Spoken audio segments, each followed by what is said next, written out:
After school, you have to return to Ghana. I'm sure most of you do not want that. You have to apply to a PGWP eligible. If you are not able to apply to a PGWP eligible program after school, you have to return to Ghana. I'm sure most of you do not want that. So be guided. That is why here at Astolinks we guide you. To get a permanent resident to stay in Canada or to migrate to Canada to stay permanently, you have to go with school. The easiest route. There are other routes, but the easiest is through school. Now, what do? You have to first of all apply to a DLI institution. The full meaning of DLI is designated learning institutions. There are other private institutions that are not DLI, that are not designated learning institutions. So you have to apply to a DLI for you to be qualified to apply for a study permit. If you don't apply for a DLI, you will not be eligible for a study permit or a study visa. You will not even be granted a study visa.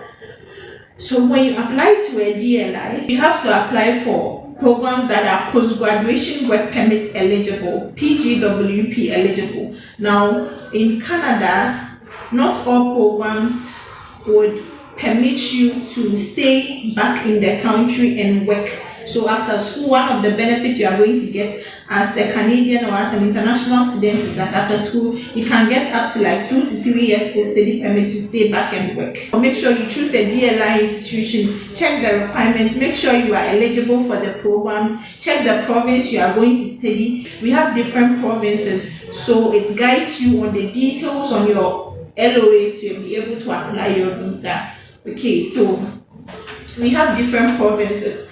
You can apply to a school in Ontario like Centennial College, like Trent University, where we have a partnership with those institutions. You can as well apply to schools in British Columbia, like Thompson Rivers University Canada West. You get it here. You can apply to schools in Edmonton, like Northwest College. You get it. So check the provinces. Okay, so moving on. You have to apply to the school, and once you apply, get admitted, read all your conditions on your LOA, make sure you meet them, and then you pay your tuition fees, apply your visa, secure it.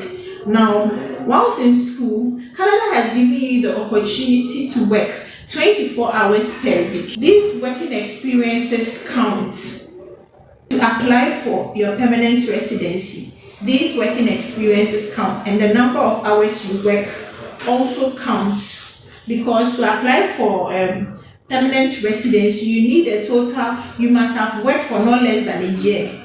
You must have a working experiences for a year with a total hours of 1,560 hours. 1,560 hours. So you have, whilst you are schooling and working, the working experiences also count.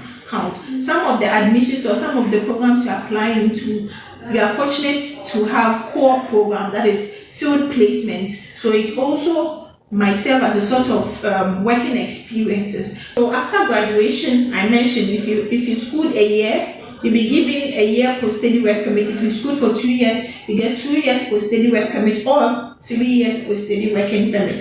This working permit is to hone your skills, get you practical experiences, gather your points or hours of working to be able to apply for your permanent residency. Now, you can apply for permanent residency using diverse streams. So you have express entry. You can apply for the Canadian express entry. You can apply for provincial nomination program. So whilst you are schooling, the thing is, after school, you'll be given post-graduation work permit, which is automatic.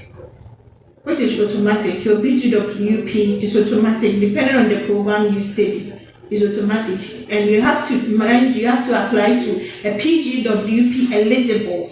If you are not able to apply to a PGWP eligible program after school, you have to return to Ghana. I'm sure most of you do not want that. So be guided. That is why here at Astolinks we guide you. We counsel you to be able to follow the right path.